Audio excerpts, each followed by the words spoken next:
제자리에서 저양자. 안녕하세요. 안녕하세요.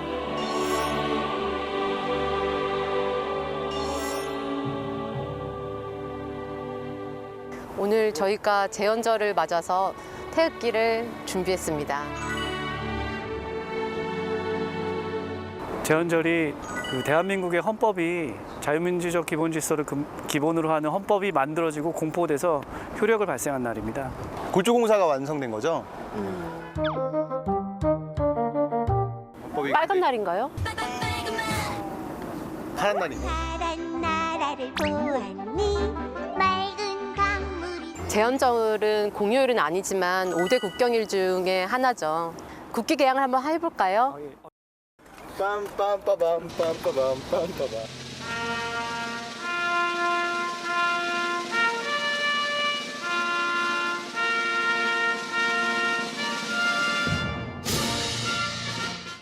네, 특별 게스트 초대해 보도록 하겠습니다. 나와주세요. 설마 그분이신가요? 대한민국에서 가장 존중받는 국회에서 같이 달려라 입법화와 같이 이야기할 수 있는 것이 무궁한 영광이고 최선을 다해서 더 나은 미래를 위해서 법을 만들어가는 데 있어서 노력하도록 하겠습니다. 고맙습니다. 오늘 너무 든든한데요. 빨리 입법화 타서 저희 법 제안 한번 받아보도록 하겠습니다. 네, 들어가시죠.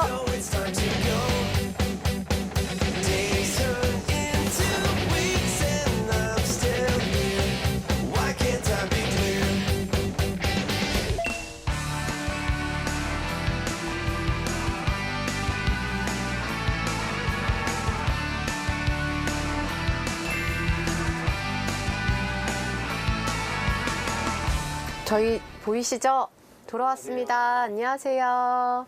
저 이제 라이브 한번 시작해 보도록 할까요? 네, 반갑습니다. 어디서 많이 뵌 분이 나오셨네요. 이러는데요. 알아보시네요, 역시. 아, 그 알. 예. 오늘의 입법 제안 키워드는 폭력입니다.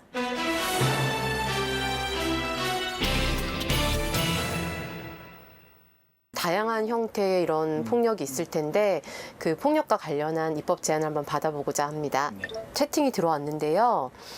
서울역 묻지마 폭행범은 왜 구속이 안 돼요? 당연히 구속되어야 하지 않나요? 라고 하시네요.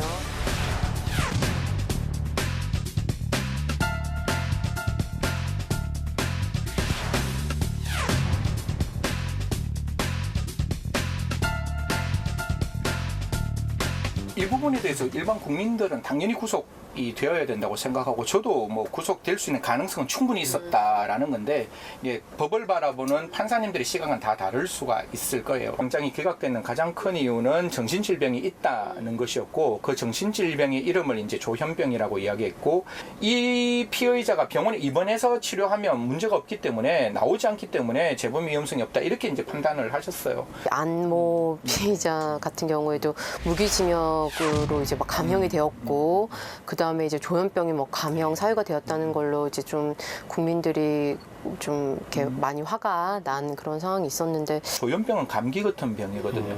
그 병이 절대로 이렇게 왜곡된 시각으로 바라보면 전 절대로 안 된다고 보는데 문제는 치료를 중단했을 때의 문제예요. 네. 사실 아픈 분들은 그 교도소에서 단순히 6개월, 1년 그냥 격리 조치된다고 그 병이 마음의 병이 낫는 게 아니잖아요. 그러면 그분들을 치료할 수 있는 그 치료 시설을 만들어야 되는 것이고 더더욱 중요한 것은 그분들이 세상에 나왔을 때 이분들을 끝까지 우리가 도와줘야 되는데 치료가 중단되었을 때 그분들을 치료받을 수 있도록 찾아갈 수 있는 방법 수영 생활을 하고 나왔을 때 이분들에게 끝까지 사회는 좀 그분들의 어떤 안전망을 만들어줄 수 있는 제도 그게 필요하다고 생각합니다. 사실은 그 묻지마 폭행 같은 경우에는 자신보다 약한 그 대상을 향한 그런 범죄로 저는 생각을 하거든요. 그러니까 여성이라든지 아니면은 어린 아이라든지 아니면 예전에 폐지 줍는 할머니를 그렇게 폭행한 경우도 있고 나의 할머니, 나의 어머니, 그다음에 나의 딸, 나의 아이가 범죄에 노출될 수 있고 그것이 피해자가 될 수 있는 상황이라면 국회는 분명히 이 부분에 대한 입법을 만들어야 한다 이렇게 생각을 합니다.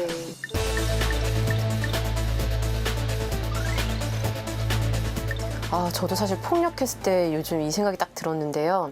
최근 여러 사건도 있었는데 아동학대 문제가 너무 심한 것 같습니다. 근본적인 해결책이 필요하지 않을까요? 라고 해주셨어요.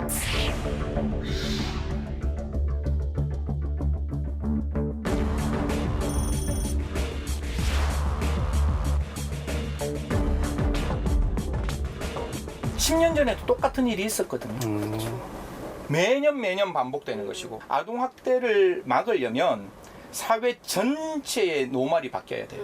우리가 마스크를 하고 지하철을 타는 것을 새로운 뉴노멀이 되듯이 아동 학대에서도 새로운 인식의 전환이 이루어지지 않는 이상 이건 영원히 존재를 할 수밖에 없는 것이고 이건 정부와 국회의 목이 아니라 사회 전체의 목이라고 생각하는 거예요.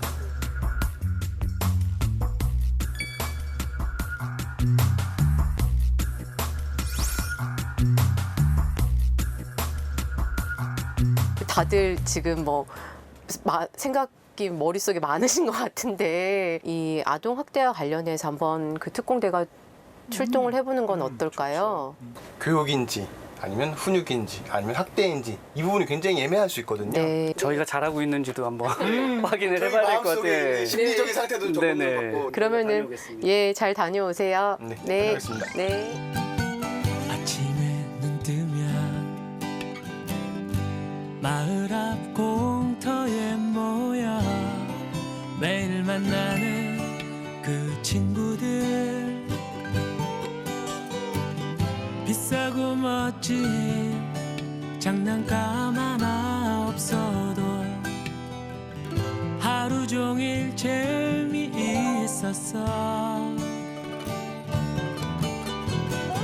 좁은 골목길 나지막한 뒷산 언덕도 안녕하세요.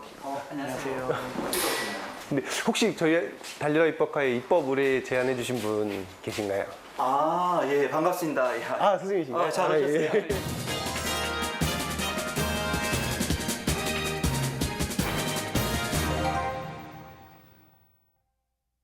저희는 이제 보건복지부 산하의 기관으로서 아동 학대 업무를 전담하고 있습니다. 그래서 아이들의 아동 학대를 이제 발견하고 이 발견된 이후에 뭐 사회복지 서비스나 심리치료 서비스를 적극적으로 제공하는 기관이라 보시면 됩니다. 이게 아이들 심리 파악하는데 다 도움이 되는 건가요? 네, 그렇죠. 이런 것들을 사용해서 자기의 뭐 상황이나 마음에 대해서 표현하기도 하고요.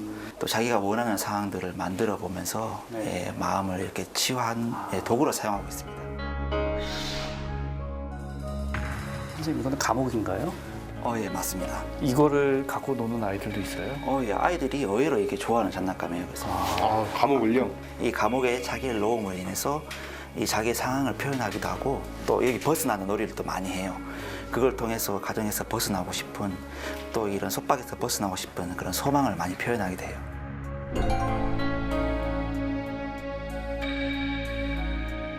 저희 용인 같은 경우에도 1년에 한 300~400명 정도 이렇게 아동학대로 판정을 받고 있고요. 좀 신고를 꺼려야 해서 네. 발견되지 않는 이 아동학대 사례들이 더 많다라고도 볼 수 있죠. 아동 학대를 하실 때 그 대부분 이제 가해자가 누가 되나요? 가해자 80%는 다 이렇게 함께 거주하고 있는 부모들이에요.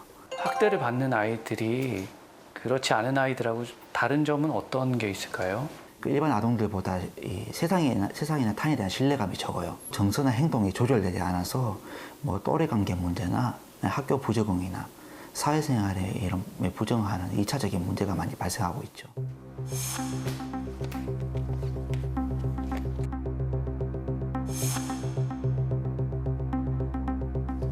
본인이 이제 그림을 그린 거죠? 네. 이 아이 같은 경우에는 이제 중학교 3학년 여자아이예요. 아빠로부터 계속 지속적으로 정서학대를 당해왔어요. 그 정서학대를 당하는 와중에도 이 첫째로서 이 가족들, 동생들을 돌보고 가족들을 지키는 역할을 해왔는 이 심리검사 결과를 보면은 이 집은 굉장히 큰 편인데 특징적으로 여기 뭐가 없죠? 문이 없네요. 네, 문이 없죠. 이 집에 창문은 크지만은 문이 없어요. 그래서 이 세상을 경계하면서 내다보지만은 사람 관계에 너무 지쳐가지고 더 이상 사람들과의 관계를 가지는 것에 대한 회의감이 굉장히 많이 커진 상태예요. 가족 그림 같은 경우에 보시면은 이게 자기 그 오빠, 엄마인데 가족들이 다 다른 행동을 하고 있고 여기 보면 이 격자가 쳐져 있잖아요. 그래서 본인이 이제 느끼기에도 가족 관계에서 충분히 이 사랑과 관심을 못 받고 있다라고 이 가족 관계에서의 애정이 충족이 안 되기 때문에 이 결핍감을 이 외부에 이렇게 부적절한 행동으로 표출을 자꾸 하게 되는 거죠.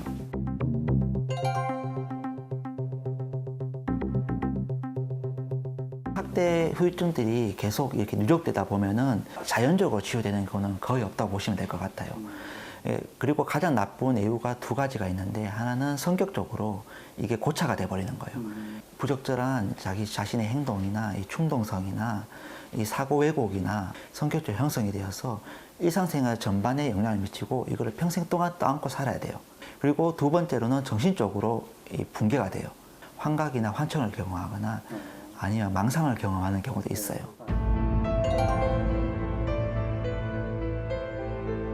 대부분의 이 법안이나 정책들이 이 사후 약방문식으로 일이 터졌을 때 대처와 관련된 부분이라서 예방이나 뭐 연구와 관련된 부분은 굉장히 미비하다는 생각이 듭니다. 이 아동 학대를 궁극적으로 막아서 이 아이들의 뭐 건강한 성장을 돕기 위해서는 예방이 더 중요하지 않을까라는 생각이 많이 듭니다.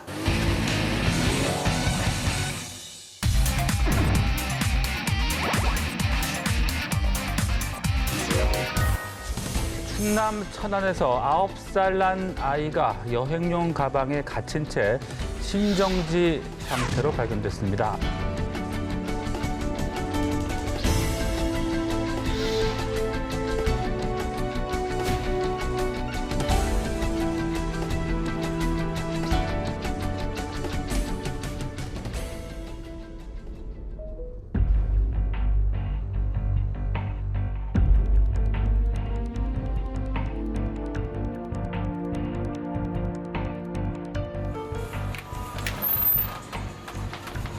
네, 여기 붙은데 몸도 불편해 보이는데 딱 봐도 여기 뭐 먼지 투성이에 멍들어 있고 아빠가 손을 찢었어요 하고 저한테 보여줬어요.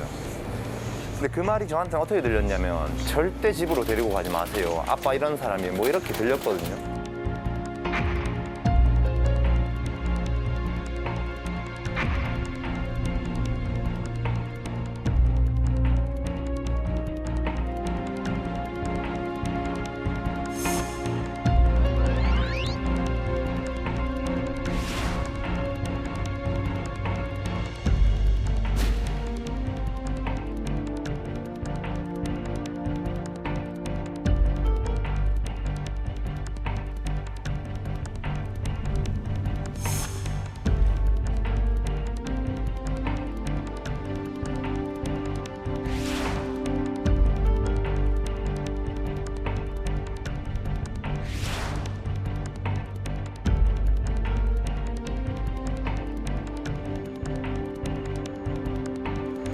가다 나왔다 하는데 어째 보는 우리가 텔레비 보고 알았다 한 게네. 그러니까 어린애가 그럴 때 얼마나 산에 그 무서웠으면 산에까지 있다가 나왔겠노 싶은 생각도 들고.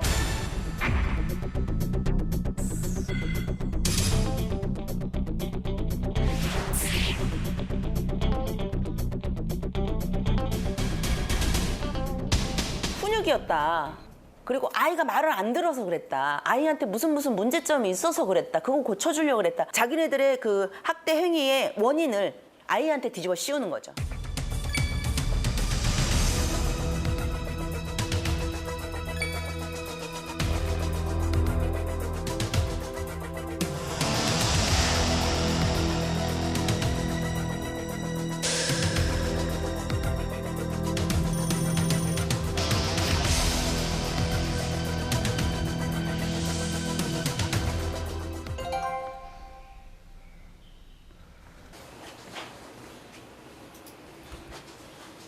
어떻게 아이를 훈육하시는지 확인할 수 있는 체크리스트를 하나 가져왔거든요. 아, 네네. 걱정도 되고 불안도 되는데 한번 해볼게요. 저도 궁금하네요. 첫째고요. 이제 걸음마 이제 좀 걷는 아이가 둘째입니다. 네, 아동학대 자가진단.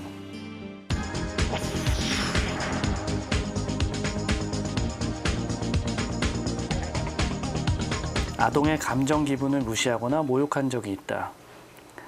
감정 기분을 무시한 적은 있는 것 같아요. 아동의 신체 부위를 때린 적이 있다. 이건 한 번 있는데.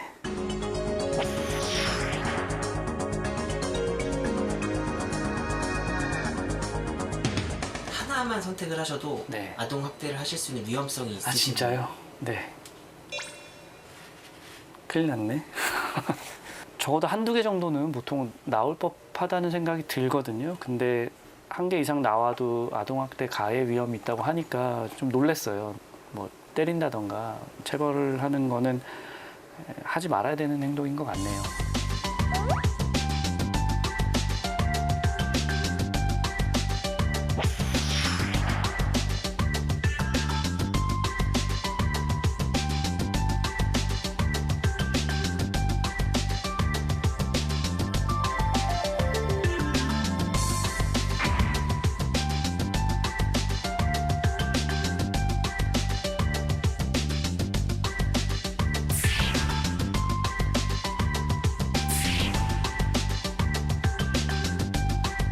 원가정 보호 제도가 있기 때문에 우리가 이 학대받는 아동을 데리고 나온다고 할지라도 분리됐다고 할지라도 가급적이면 빨리 원가정으로 돌려보내야 된다는 거예요. 학대를 한 그 가정에 이 피해 아동, 이 상습적으로 학대를 받은 피해 아동을 그냥 놓고 있는다는 거예요.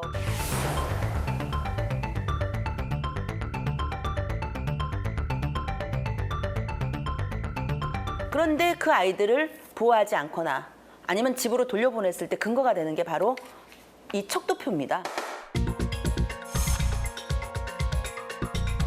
9가지 문항으로 되어 있고요. 이 9가지 문항 중에서 4가지 이상이면 조치를 고려해야 된다고 되어 있습니다. 근데 이 사망 아동한테 보면은 3가지만 나와요. 한 집에 엄마가 계모가 있고 이 통제권 안에 있는데 나 싫어요. 이렇게 얘기할 수 있을까요?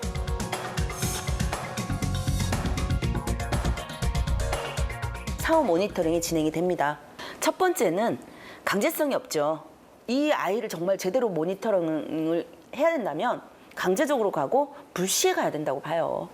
지금과 같은 사례 관리는 아동의 재학대를 발견해낼 수 있는 시스템이 아닙니다.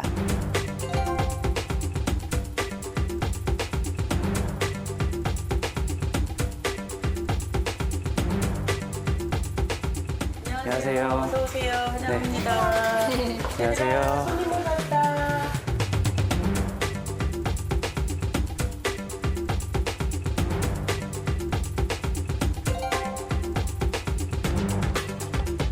그룹홈은 사회적 보호가 필요한 아동들이 가정과 같은 주거 환경에서 그 개별의 특성에 맞는 보호와 양육을 제공하는 아동복지 생활시설입니다.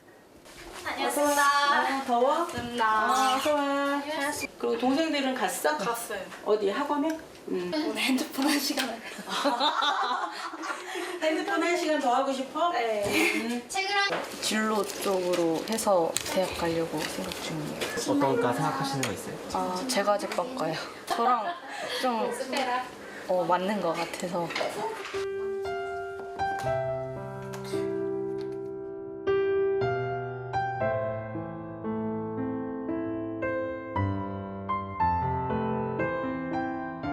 여기서 지내니까 어때요? 어떤 점이 좋은 것 같아요? 보호받는다는 믿음이 있으니까 좀 편안하게 잠자리에 드는 게 가장 좋은 점이에요.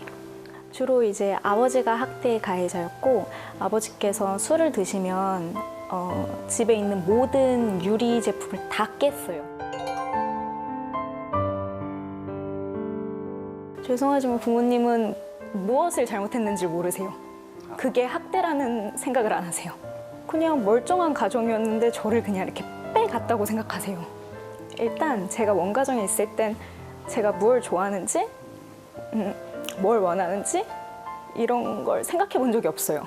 그러다가 이제 그룹홈에 오게 됐더니 저한테 뭘 좋아하냐고. 그룹홈이라는 것 자체가 가정과 같은 환경을 조성해서 아이들을 보호하고 양육하는 거라 여기 있는 동생들이 제 가족이고 선생님들이 제 가족인데 이걸 밖에 나가서 얘기하기가 쉽지 않아요.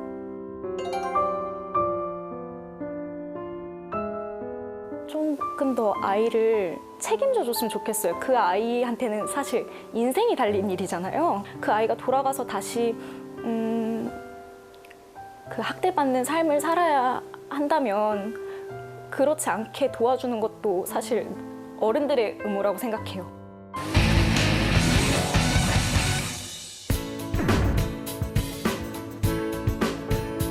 법무부에서도 최근에 민법 915조에서 친권자가 그 자를 보호 또는 교양하기 위해서 징계권을 갖는다. 필요한 징계권을 갖고 뭐 법원의 허가를 얻어서 가마나 교정시설에 보낼 수 있다. 들어가 있는 징계권을 삭제하자는 시도를 하고 있더라고요.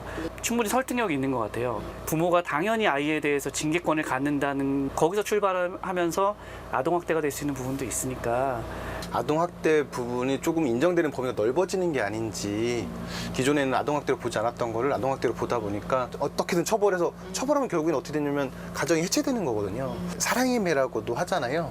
징계권이라는 단어를 삭제하자는 것이지 방금 말씀 주신 사랑의 매를 완전히 뭐 허용하지 않겠다 이런 의미가 아니라 육체적 처벌은 당연히 허용돼서는 안 된다는 의미인데 아이가 잘못했을 때 일정 부분의 어떤 그 행동의 제약이 있을 수 있는 부분은 분명히 존재할 수 있는 부분이라고 생각을 합니다. 기존에 아동학대 사건을 보면 특히나 친부모에 의한 그 학대가 굉장히 많았는데 그거에 관해서 뭐 5년 이하의 솜방망이 처벌이 많았다고 하더라고요.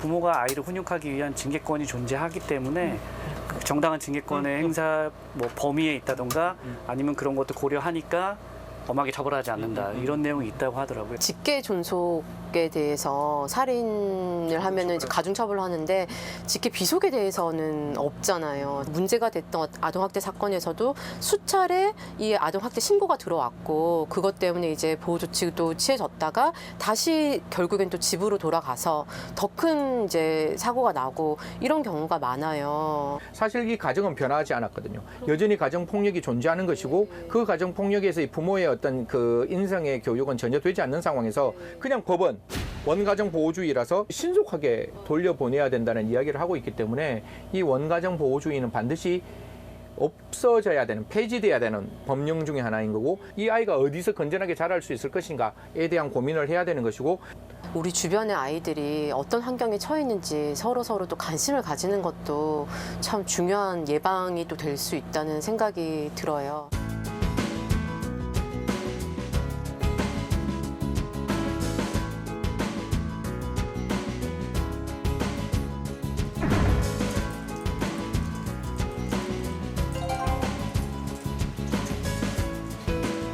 입법화에서 저희가 논의를 가장 활발히 했던 부분이 친부모에 의한 아동학대였거든요. 그래서 어떻게 하면 친부모에 의한 아동학대를 좀 방지할 수 있을까에 중점을 둬서 현행 민법상 그 부모의 징계권을 삭제하고 그리고 직계비속에 대한 살인죄를 신설하는 내용을 담았고요.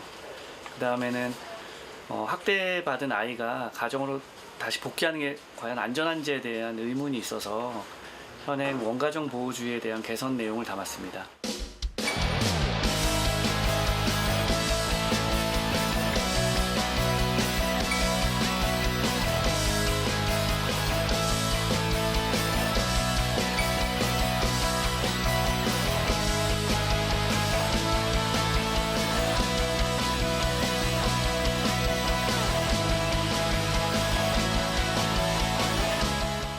They say in this world nothing lasts forever, but I don't believe that's true.